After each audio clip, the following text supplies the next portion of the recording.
Well, from a strictly stock market perspective, if you look solely at share prices and valuations of a lot of consumer names over the past 6 months, one would think that the consumer is struggling, consumer spending is dissipating, and the outlook being priced in on a lot of these stocks is grim.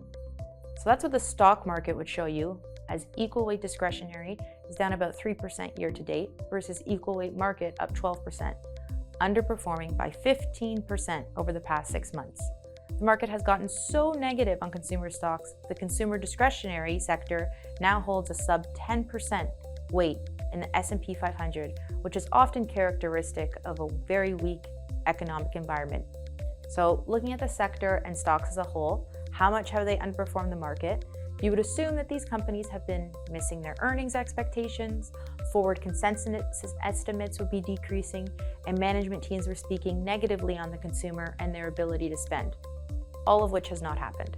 On a stock-specific level, most companies so far this year have actually delivered against earnings expectations, with management teams largely affirming outlooks and speaking quite positively about the consumer. So what has happened? Why have these stocks and the sector as a whole performed so poorly? Sentiment.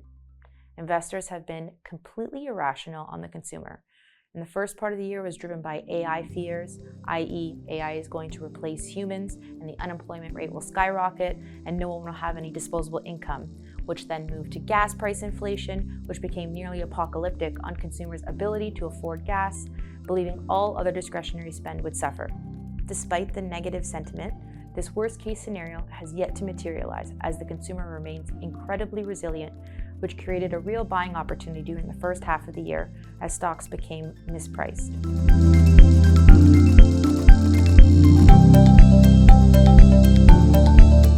We continue to have a positive outlook on the U.S. consumer sector for the back half of the year, and while the glass always seems to be half empty for investors, and you can probably almost always find a data point that would feed into the bear case, at the end of the day, the number one determinant of consumer spend, the labor market, i.e. do people have jobs, remains stronger than expected, fueling strong consumer health.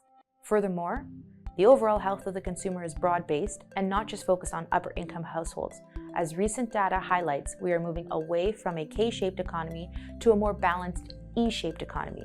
At the end of the day, while we may be operating more in a capex-driven cycle rather than a consumer-led cycle, sentiment had become way too disconnected from fundamentals, and so we are very positive on the consumer sector into the back half of the year.